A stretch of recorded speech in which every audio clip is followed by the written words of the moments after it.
continue with the continuous topic, that is respiration. It is also the another life process. So पहले इसकी definition देख लेते हैं. Respiration है क्या?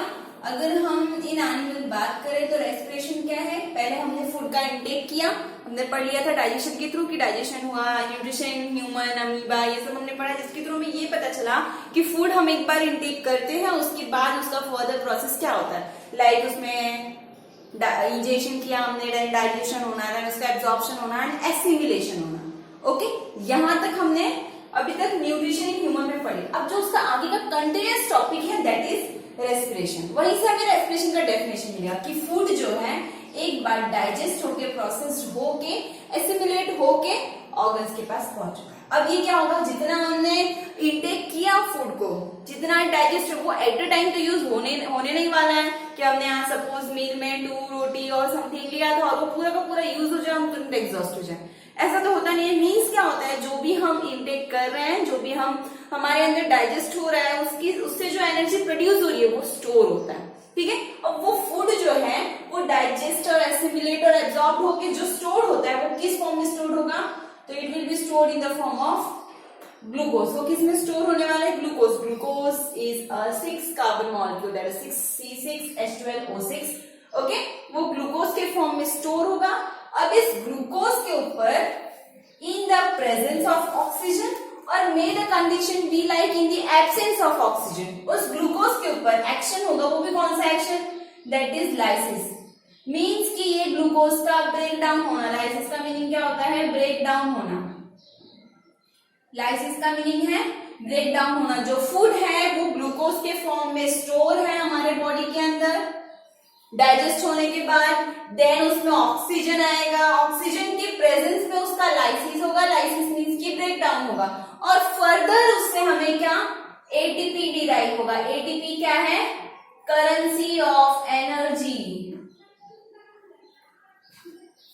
एटीपी क्या है? Currency of energy. Means food once ingested और डाइजेस्टेड उसे ग्लूकोज के फॉर्म में स्टोर होगा बॉडी में. देन उसका ब्रेक डाउन होगा, दैट इज लाइसिस होगा ऑक्सीजन के प्रेजेंस में. और एक और may be the condition that कि ऑक्सीजन ना हो इसमें, और उससे क्या एनर्जी प्रोड्यूस होगा और ये एनर्जी हम यूटिलाइज करेंगे for the purpose of the doing work. Then ये एनर्जी हम वर्क कंप्लीट करने के लिए, वर्क के प्रोसेस के लिए यूटिलाइज करेंगे उस पूरे प्रोसेस को.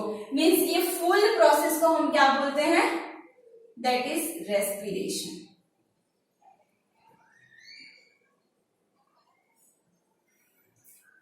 One thing we should know कि रेस्पिरेशन और एक जो दूसरा होता है हम जो सुनते हैं ब्रीदिंग, इनमें क्या कोई डिफरेंस है?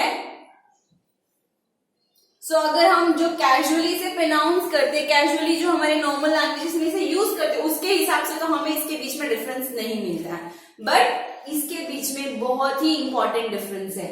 रेस्पिरेशन फुल प्रोसेस आपने पढ़ लिया क्या है. वाइल ब्रीदिंग क्या होता है? It is just exchange of gas. ये क्या है? सिर्फ और सिर्फ एक्सचेंज ऑफ गैसेस है.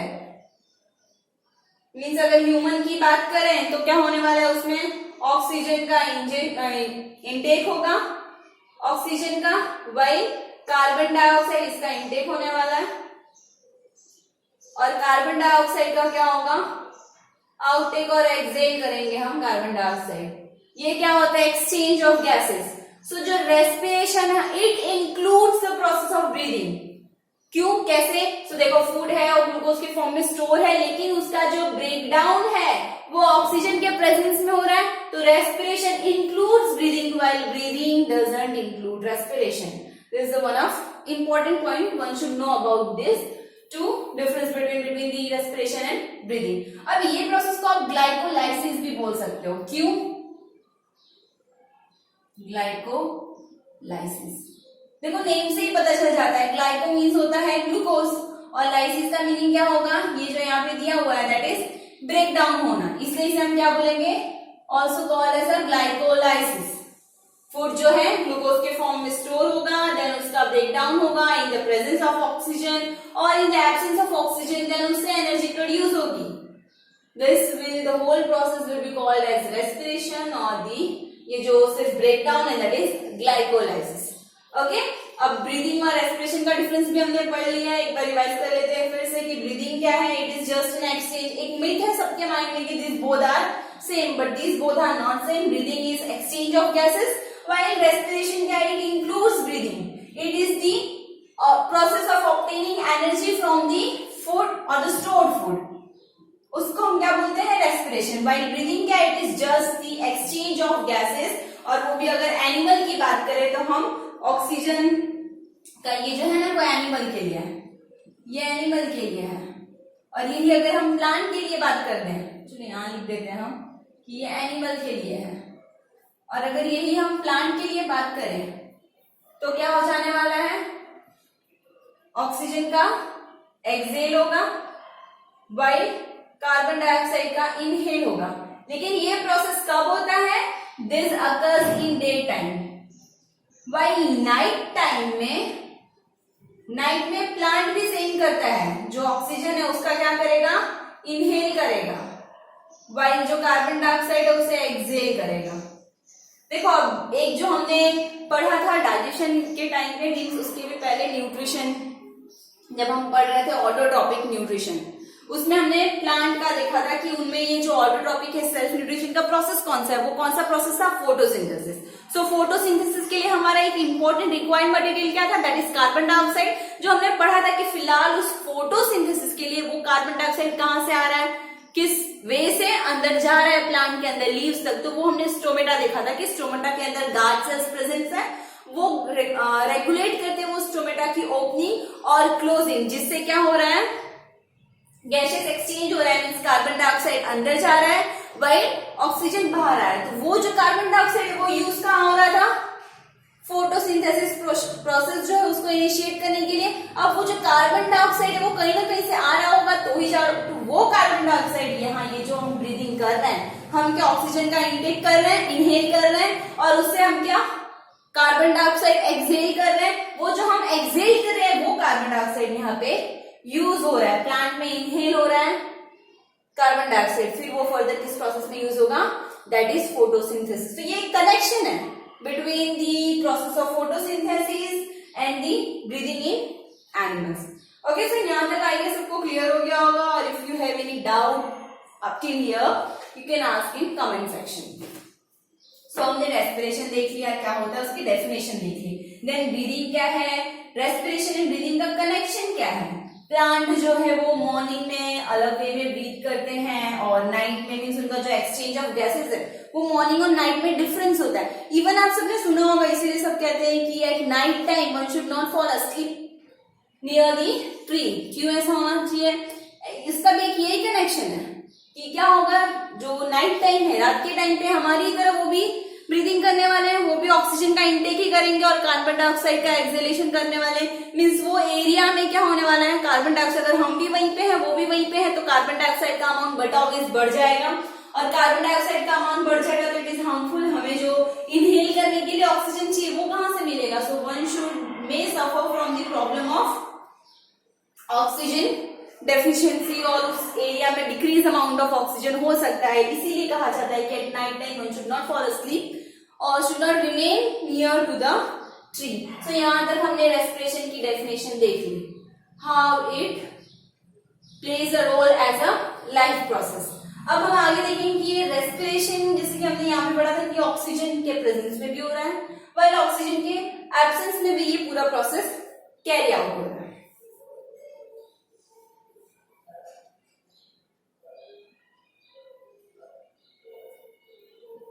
अब ऑक्सीजन के प्रेजेंस में, ऑक्सीजन के एब्सेंस में, उसके बेसिस पे हमें ये क्लियर होना चाहिए कि प्रेजेंस मीन्स क्या, ह्यूमन के अंदर हो रहा है, वाइल एब्सेंस मीन्स क्या हो रहा है कि कोई माइक्रो ऑर्गेनिजम्स हो सकते हैं, वायरस, बैक्टीरिया कोई हो सकते हैं, जिनको ये ब्रीदिंग करने के लिए या उनके एनर्जी ऑब्टेन करने का जो प्रोसेस है, बट वो ऑक्सीजन के प्रेजेंस में नहीं रहते हैं, इसलिए उनको ये एब्सेंस ऑफ ऑक्सीजन चाहिए होगा. तो उसके लिए पहले हम आ जाते हैं कि हमने क्या देखा था, फूड से, जो फूड था वहां से कहाँ आना था हमें, ग्लूकोज के पास, क्योंकि वही स्टोर्ड फॉर्म है फूड का, हमारे बॉडी के अंदर फूड स्टोरेज है. देन ये ग्लूकोज क्या है, हमको सबको क्लियर है, दैट इज C6H12O6. मीन्स क्या है, ये 6 कार्बन मॉलिक्यूल. यहां मैं लिख देती हूँ, it is a 6 carbon molecule. अब इसमें सबसे पहला जो ट्रांसफॉर्मेशन होगा ये रिएक्शन में, वो क्या होगा, इससे ग्लूकोज से क्या फॉर्म होने वाला है, पायरुवेट। क्या फॉर्म होगा, पायरुवेट। दिस होल प्रोसेस की ग्लूकोज से लेके पायरुवेट फॉर्म होने का जो प्रोसेस है, दिस इज अ ग्लाइकोलाइसिस। ये पूरा ग्लाइकोलाइसिस प्रोसेस है कि ग्लूकोज से क्या फॉर्म हो रहा है, इसका ये बहुत बड़ा चेन रिएक्शन है, but up till this standard this one is enough कि ग्लूकोज से क्या फॉर्म हो रहा है, पायरुवेट फॉर्म हो रहा है, जिस प्रोसेस को हम क्या बोलते हैं, glycolysis. Then again further pyruvate क्या होगा, अब ये 3 मॉलिक्यूल कार्बन है, ओके, ये क्या है, 3 कार्बन मॉलिक्यूल है। सो 6 कार्बन मॉलिक्यूल से हमने प्रोसेस स्टार्ट किया और वो कहाँ आ चुका है, 3 कार्बन मॉलिक्यूल पे। अब जो है ये होगा भी कहाँ, वो भी देख लेते हैं। तो ये this will take place in cytoplasm, okay. Now अब ये सम डिफरेंट कैटेगरीज में डिवाइड हो जाएगा।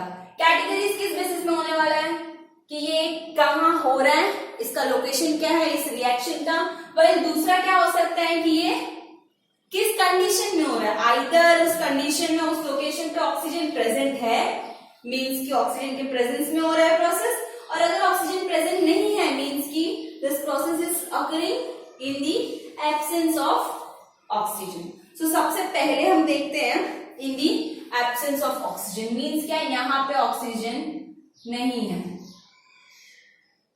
Absence of oxygen. पहले हमने देख लिया कि एब्सेंस ऑफ ऑक्सीजन, और ये इसका लोकेशन क्या है, like some micro organism that is yeast, yeast के अंदर सपोज हो रहा है। अब इसके जो बाय प्रोडक्ट्स फॉर्म होंगे, मींस फर्दर रिएक्शन के बाद जो फॉर्म होने वाला है वो इसमें डिफरेंट होगा कि वो एब्सेंस ऑफ ऑक्सीजन है कि प्रेजेंस ऑफ ऑक्सीजन। अगर हम यीस्ट की बात करें तो यहाँ क्या फॉर्म होने वाला है, इथेनॉल। क्या फॉर्म होगा, इथेनॉल। इथेनॉल क्या होता है, it is a 2 carbon molecule. Ethanol क्या है, it is 2 carbon molecule, plus इसमें क्या फॉर्म होने वाला है, that is carbon dioxide, CO2 plus energy, और you can write ATP. ATP लिखो, एनर्जी लिखो, कुछ भी लिख सकते हो आप। एटीपी है क्या, अगर इसका फुल फॉर्म लिखना चाहो तो इट इज एडिनोसिन ट्राइफॉस्फेट। मैं यहाँ लिख देती हूँ, if you will want this you can right adenosine triphosphate, okay. This is the currency of energy. Energy का करेंसी, एनर्जी को डिनोट करने के लिए यूज करते हैं। जितना ज्यादा अमाउंट ऑफ एटीपी होगा उतना ज्यादा एनर्जी वहां पे है। सो यहाँ क्या प्रोड्यूस होगा, अगर ईस्ट में हो रहा है मीन्स एब्सेंस ऑफ ऑक्सीजन में हो रहा है तो इथेनॉल होगा, दैट इज 2 कार्बन मॉलिक्यूल। सो आप देख सकते हो पहले 6 कार्बन मॉलिक्यूल था, उससे पायरुवेट फॉर्म हुआ, और वही रिएक्शन अगर एब्सेंस ऑफ ऑक्सीजन में हो रहा है इन यीस्ट, देन वो क्या फॉर्म करेगा, ethanol, that is 2 carbon molecule, carbon dioxide and ATP and energy. अब यही नेक्स्ट कंडीशन में देखेंगे, मींस क्या होने वाला है कि same again the reaction will be in absence of oxygen.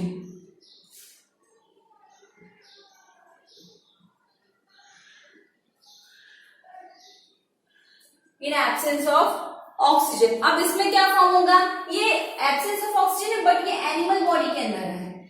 Animal में कहा है, मसल सेल्स में है। तो यहां क्या फॉर्म होता है, that is lactic acid, and lactic acid is a 3 carbon molecule. Lactic acid form होगा, that is a 3 carbon molecule, plus क्या फॉर्म होगा, ATP, okay. Lactic acid form होने वाला है, देन क्या फॉर्म होने वाला है, एटीपी।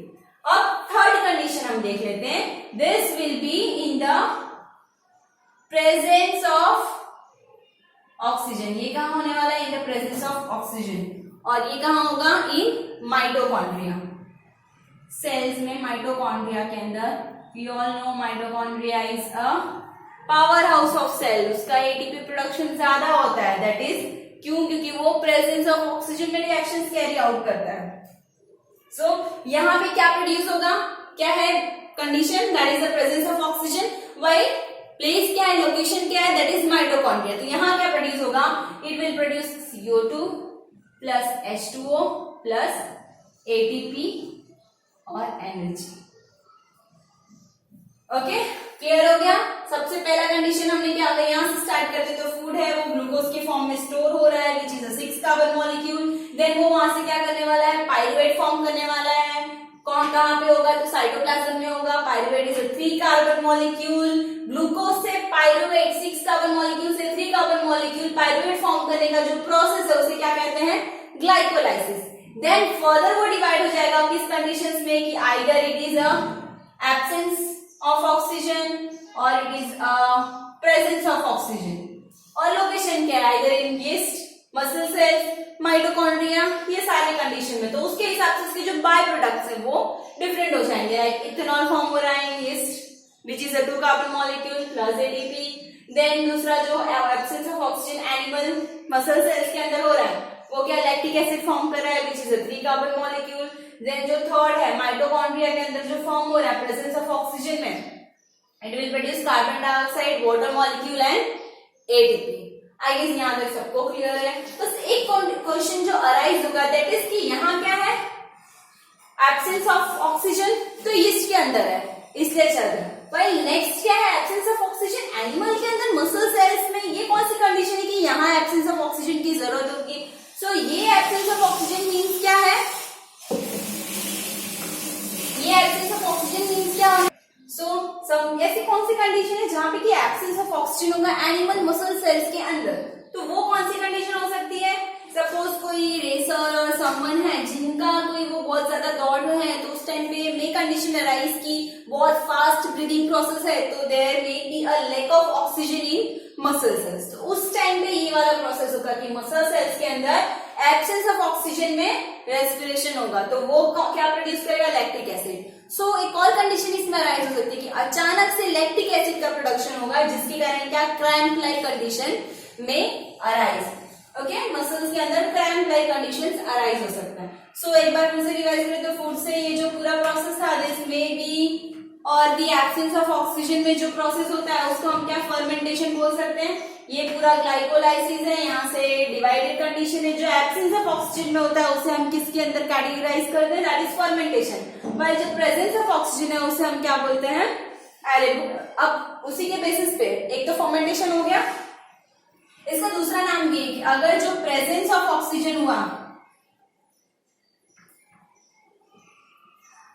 और दूसरा कंडीशन क्या है कि may be absence of oxygen हो, तो ये जो प्रेजेंस ऑफ ऑक्सीजन है इसमें इसे हम क्या बोलेंगे, एरोबिक रेस्पिरेशन। और वही जो एब्सेंस ऑफ ऑक्सीजन है इसे हम क्या बोलते हैं, एनएरोबिक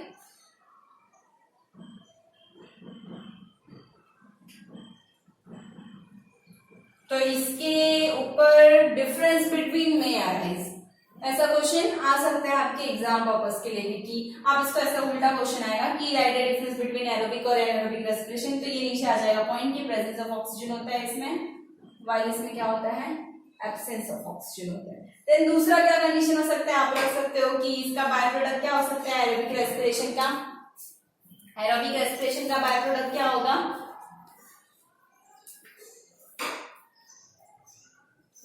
मीन्स की प्रेजेंस ऑफ ऑक्सीजन का बाय प्रोडक्ट क्या होने वाला है। तो प्रेजेंस ऑफ ऑक्सीजन में बाय प्रोडक्ट आप देख सकते हो क्या है, कार्बन डाइऑक्साइड, वाटर और अंदर one is ATP. While absence of oxygen की बात करें मींस एनारोबिक रेस्पिरेशन, तो उसमें क्या बाय प्रोडक्ट हो सकता है, आपको दिख रहा है absence of oxygen, absence means either ethanol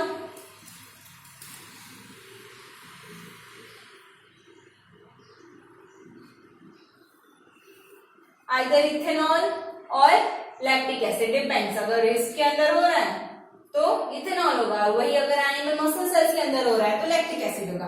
then next क्या, यहाँ जो माइटोकॉन्ड्रिया है, माइटोकॉन्ड्रिया में जो हो रहा है इसमें already power house of cell बोलते हैं, means a lot amount of huge amount of ATP is produced here. तो इसका ये मीनिंग है कि जो एब्सेंस ऑफ ऑक्सीजन होता है उसमें जो एनर्जी प्रोडक्शन है एटीपी है वो काफी कम होता है, लेस होता है। वाइल जो प्रेजेंस ऑफ ऑक्सीजन है उसमें एटीपी क्या होता है, ज्यादा होता है, इसमें मोर एटीपी प्रोड्यूस्ड।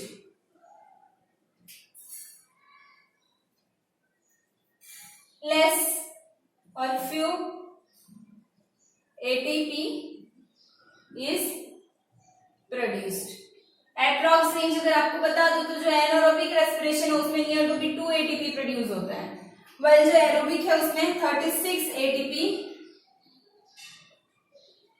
प्रोड्यूस होता है। अब ये जो 36 एटीपी ना, आप ये सब डिफरेंट रेफरेंस बुक्स और ये सब देखोगे तो कहीं आपको 34 एटीपी मिलेगा, कहीं 38 मिलेगा। सिर्फ आपको एक बेसिक रीजन पता होना चाहिए कि इनके बीच का डिफरेंस जो है वो बहुत ज्यादा है। एनारोबिक में 2 एटीपी है, वाइल एरोबिक में क्या है 36 एटीपी। और क्वेश्चन में आ रहा है like what is the difference of ATP between them. So अगर ये कंडीशन है तो there will be difference of 34 ATP. और इससे आपको ये भी पता चल रहा होगा कि इसमें कितना हायर अमाउंट ऑफ एटीपी है, सिर्फ किस रीजन से, बिकॉज ये क्या है एरोबिक है, दैट मीन्स कि इसमें क्या प्रेजेंस ऑफ ऑक्सीजन है, वाइल ये क्या है एनारोबिक है, that is absence of oxygen, 2 ATP is produced. So यहां तक एरोबिक एनारोबिक का डिफरेंस ये सब कुछ क्लियर हो जाना चाहिए। If you have any doubt in this section you can ask in comment.